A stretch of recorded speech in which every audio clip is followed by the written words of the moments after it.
Romans 12:13, communicating to the necessities of the saints and pursuing hospitality.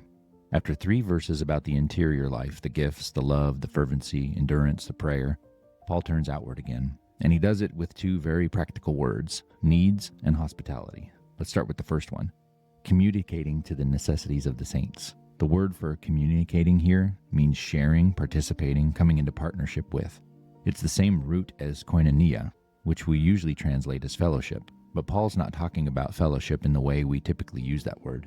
He's not talking about coffee after the service or small group conversation. He's talking about material need, a real need, the kind that doesn't get mentioned casually, the kind that requires someone to be paying close attention to notice, or humble enough to name.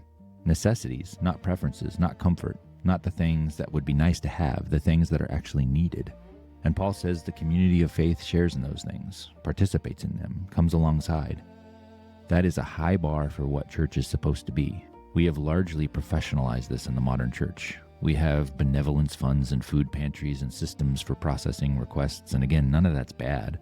Organization helps real need get met at scale, but somewhere in the professionalization, we can lose the personal quality of what Paul's describing. The person who notices before you have to ask, the community that is close enough to know what you are actually carrying, the body that functions like a body, where one part feels what another part is going through. It's a participatory community. It puts you inside the need, not across from it. You're not administering to someone else's problem from a safe distance. You're in it with them. That requires the kind of tender affection Paul describes in verse 10, the family warmth, the love that is close enough to actually know what's going on. And this matters for worship leaders and church creatives in a particular way. There's a version of ministry that is almost entirely outward-facing. You're always giving, always producing, always serving the room. And the people who know how to give in that direction can sometimes be the worst at receiving, and the worst at noticing need in the people right next to them. The stage can create a blind spot. The role can keep you so oriented toward the congregation that you miss the person on your own team who is barely holding it together. Sharing in the necessities of the saints starts with the people closest to you. And then the second phrase, pursuing hospitality. It's a love of the stranger, philos love, xenos, stranger, foreigner, outsider. Hospitality in the biblical sense is not primarily about having people over for dinner, though it does include that.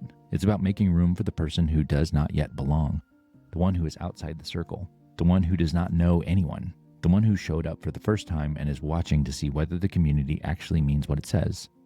And the verb Paul uses means pursuing. It's the same word used elsewhere for chasing something down, for going after something with intention. Hospitality is not a passive gift in Paul's framing. It's not something you have if you happen to be an extrovert or if your house is big enough. It's something you pursue, something you go after, something you have to actively decide to do, because the default in most communities is to gravitate towards the people you already know and stay comfortable.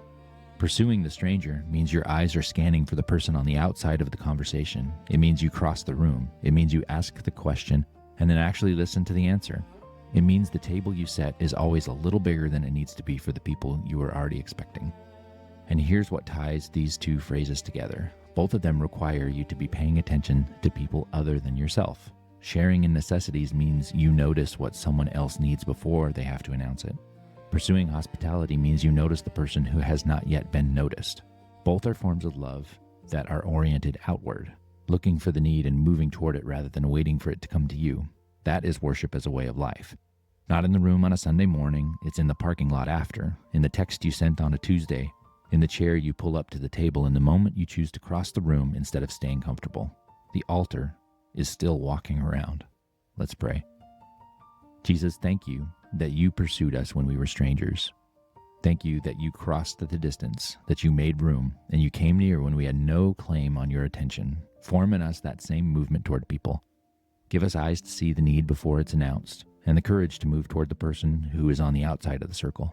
Make our homes and our tables and our communities places where strangers become family. In your name, amen.